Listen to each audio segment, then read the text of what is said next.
Hare Krishna. Welcome to our Swadhyay online reading retreat labs.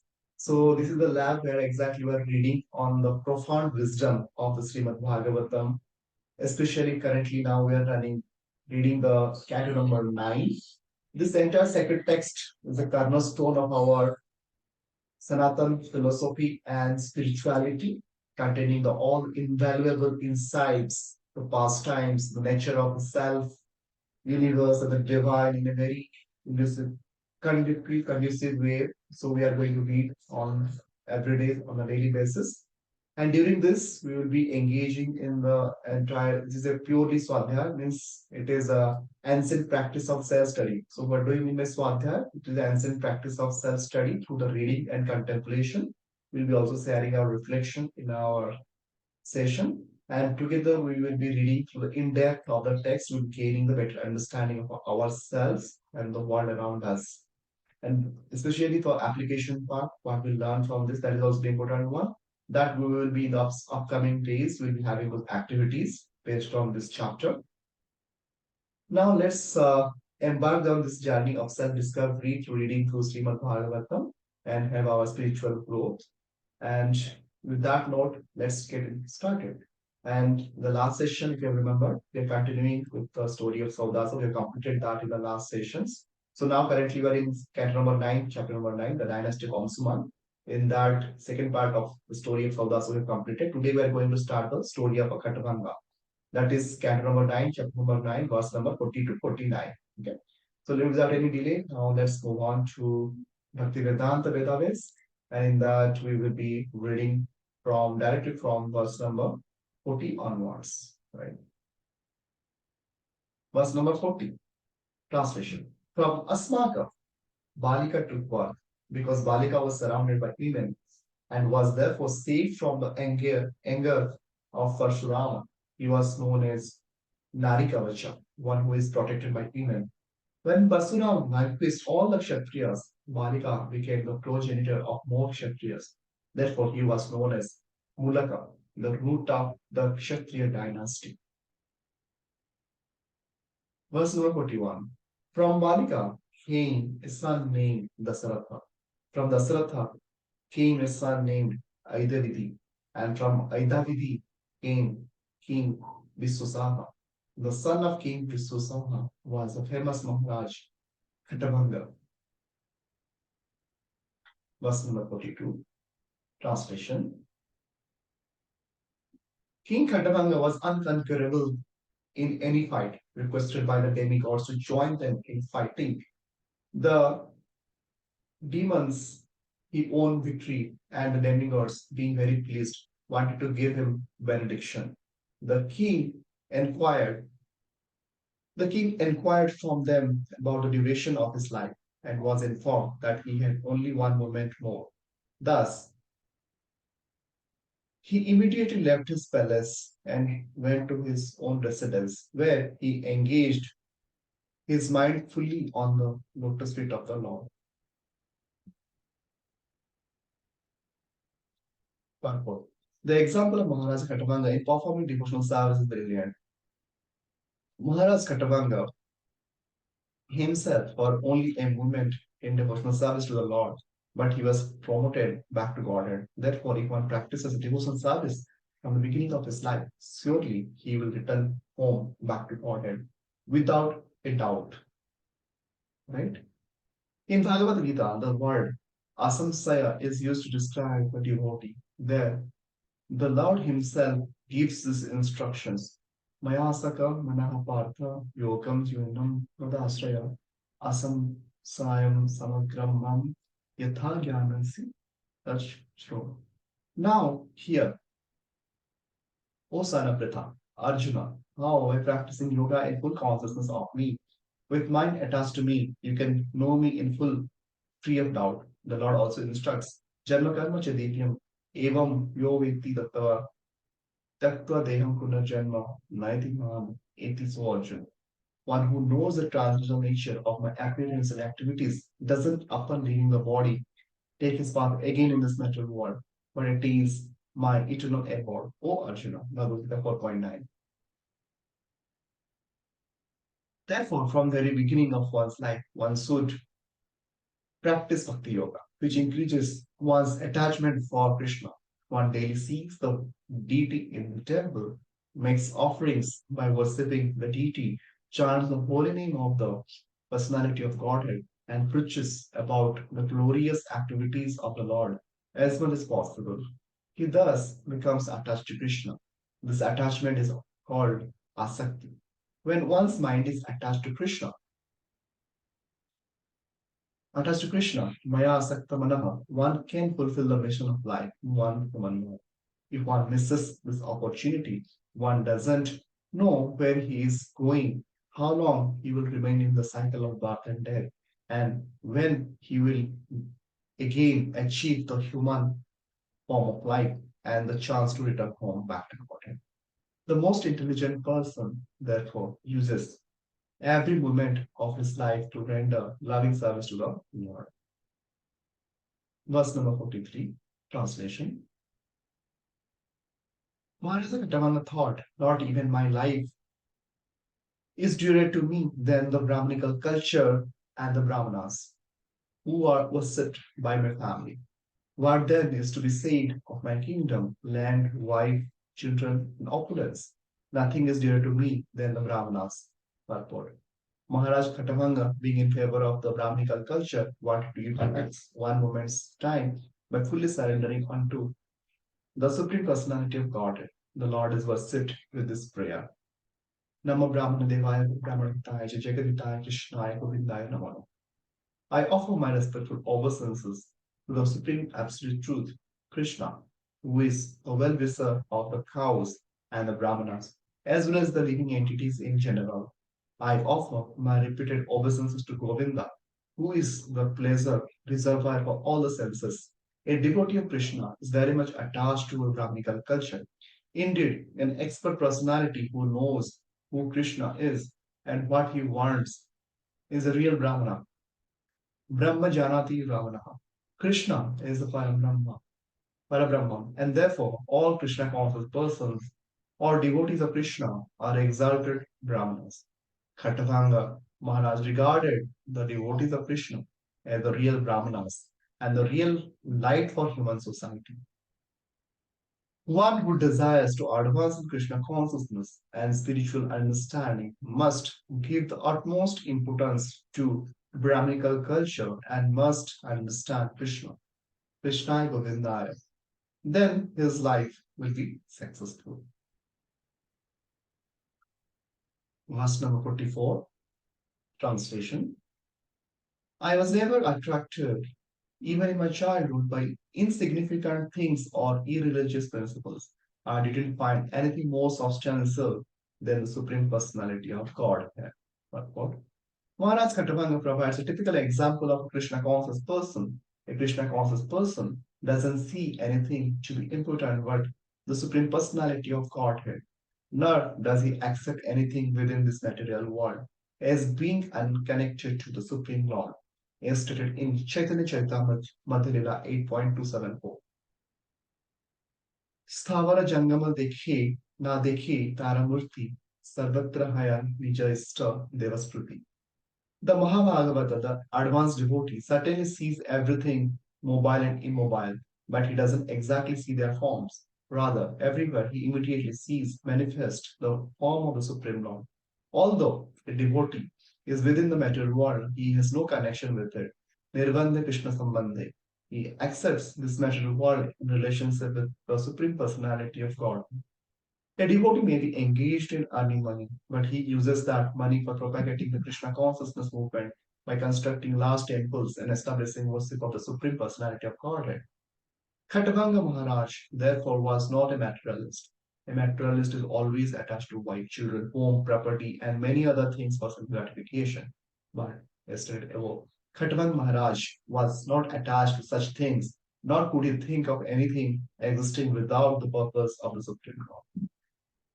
Iswaram idam sarvam. Everything is related to the Supreme Personality of Godhead. Of course, this consciousness is not for the ordinary person.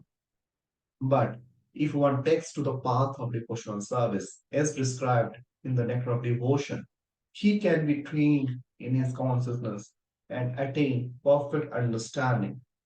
For a Krishna conscious person, nothing is palatable without a relationship with Krishna. Moving to the next verse, verse number 45, translation. The demigods, the directors of the three worlds, wanted to give me whatever benediction I desire. I didn't want their benedictions. However, because I am interested in the Supreme Personality of Godhead, who created everything in this material world, I am more interested in the Supreme Personality of Godhead than in all material benedictions. Purport. A devotee is always transcendentally situated, param drishta nivartate. One who has seen the Supreme Personality of Godhead is no longer interested in material sense enjoyment. Even such an exalted devotee as Dhruva Maharaj went to the forest for the sake of material benefit. But when he actually saw the Supreme Personality of Godhead, he refused to accept any material benediction. He says, Swami Kritarthosmi Varam Nayachi. My dear Lord, I am fully satisfied with whatever you have given me or not given me. I have nothing to ask from you, for I am fully satisfied to be engaged in your service. This is the mentality of a pure devotee who doesn't want to anything material or spiritual from the personality of Godhead. Our Krishna consciousness movement is therefore called Krishna Bhavanamrita Sangha, the association of persons who are simply satisfied in thoughts of Krishna. Being absorbed in thoughts of Krishna is neither expensive nor troublesome. Krishna says, Manmanam bhodaktatvo matyajima mamaskuri. Engage your mind always in thinking of me, of our obeisances and worship me. Bhagavad Gita 9.34. Anyone can always think of Krishna without difficulties or obstacles. This is called Krishna Bhavanamrita. One who is absorbed in Krishna Bhavanamrita has no material benefits to ask from Krishna. Instead, such a person prays to the Lord for the benediction of being able to spread his glories all over the world. Mama Janmani Janmani Suri Bhavata Bhakti Ahituki. Wait, a Krishna conscious person doesn't even want to stop his cycle of birth and death. He simply prays, I may take birth as you like, but my only prayer is that I may be engaged in your service. Verse number 46, translation. Even though the demigods have the advantages of being situated in the higher planetary system, their minds, senses, and intelligence are agitated by material conditions. Therefore, even such elevated persons fail to realize the supreme personality of Godhead, who is situated in the core of the heart. What then is to be said of others, such as human beings, who have fewer advantages? Purport. It is a fact that the Supreme Personality of Godhead is always situated in everyone's heart. Ishvara Sarvabhutanam Hridaya Arjuna Tishtati. But because of our material anxieties, which are inevitable in this material world, we cannot understand the Supreme Lord, although He is situated so near to us. For those always agitated by material conditions, the yogic process is recommended so that one may concentrate his mind upon the Supreme Personality of Godhead within the heart. Dhyanavasista tat gare na manasa pashyantiyam yoginaha. Because in natural conditions, the mind and senses are always agitated by the yogic procedures like dharana, asana, and dhyana. One must quiet the mind and concentrate it upon the Supreme Personality of Godhead. In other words, the yogic process is a mental attempt to realize the Lord, whereas the bhakti, devotional service, is a spiritual process by which to realize Him. Maharaj Khaṭvāṅga accepted the spiritual path, and therefore he was no longer interested in anything material. Krishna says in Bhagavad Gita 18.55, Bhaktyamam avijanati. Only by devotional service can I be understood. One can understand Krishna, the Parav Brahman, the Supreme Personality of Godhead, only through devotional service. The Lord never says that one can understand Him by performing mystic yoga or by philosophically speculating. Bhakti is above all such material attempts.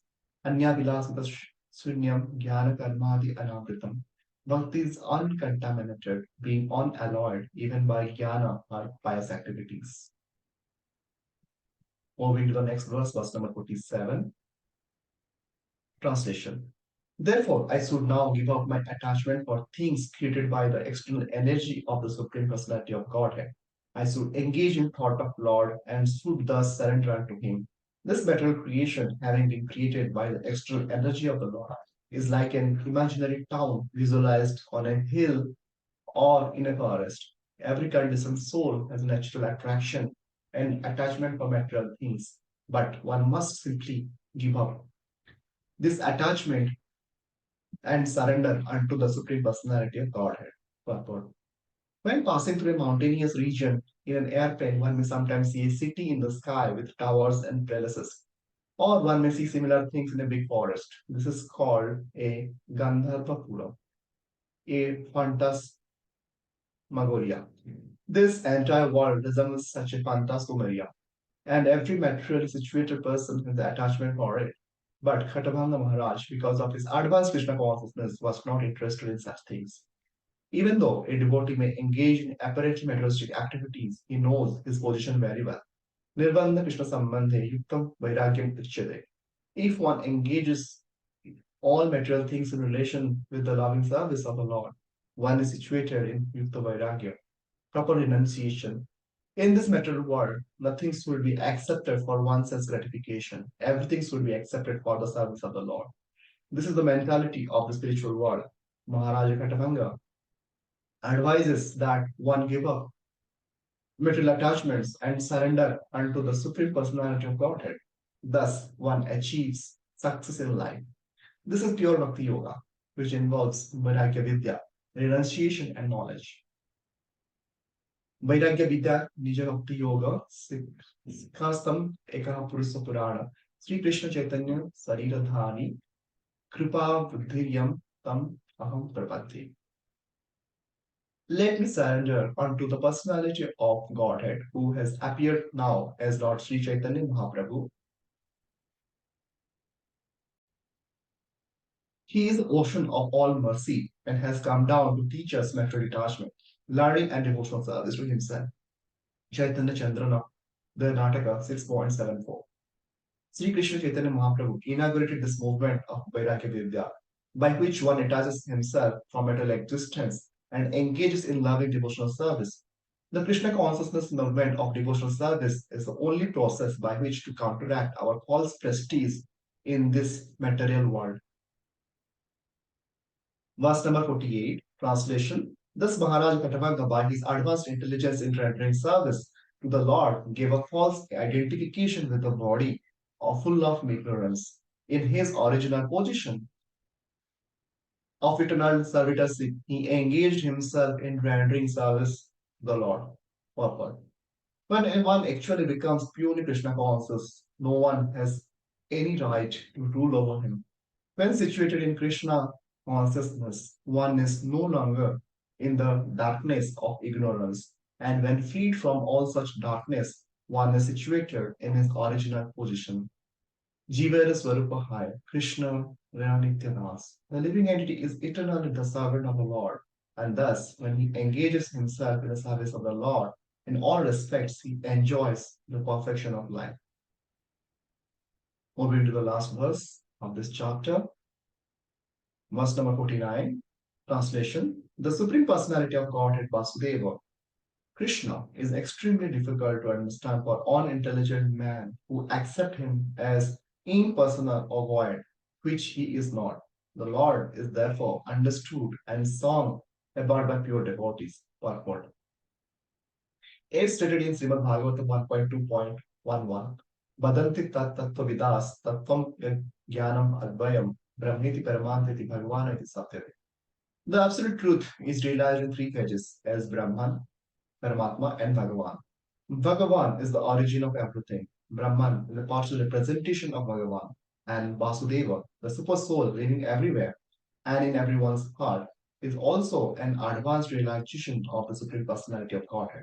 But when one comes to understand the Supreme Personality of Godhead, Vasudeva Sarvamiti, when one realizes that Vasudeva is both Paramatma and the impersonal Brahman, he is then in perfect knowledge. Krishna is therefore described by Arjuna as Param Brahma, Param Dhama, Pavitram, Paramam Bhavan. The words Param Brahma refer to the shelter of the impersonal Brahman and also of the all-pervading Super Soul. When Krishna says, Tekva Deham Punarjanma Naiti Mamati, this means that the perfect devotee, after perfect realization, returns home back to Godhead. Maharaja Khaṭvāṅga accepted the shelter of the Supreme Personality of Godhead, and because of his full surrender, he achieved perfection. Thus, and the Bhaktivedanta purpose of the ninth canto, ninth chapter of the Srimad Bhagavatam, entitled The Dynasty of Amsuman. So, with this, we have completed this chapter, chapter number 9, total 49 verses. So, I request everyone to read the pamphlet once again, and we will be having a Kahoot quiz in the upcoming days, and we'll be also having a lot of e-activities or digital activities. And if you are in Gurgaon or nearby places, we can also have some other activities as well. Thank you very much for joining in. So, Jagat Guru Sri Prabhupada ki jai, Grantaraj Srimad Bhagavatam ki jai. So with this, we'll stop here. In the next session, we will be starting with the new chapter, that is chapter number 10, the pastimes of the Supreme Lord Ramachandra. So this entire canto number 9 is having 24 chapters. So currently we are in just completed the ninth chapter. Okay, so another around 15 chapters to complete. With this, we'll be completing the ninth canto. Jagat Guru सुरन प्रभुपाद की जय, ग्रंथ राज में भारत की जय, हरे कृष्ण।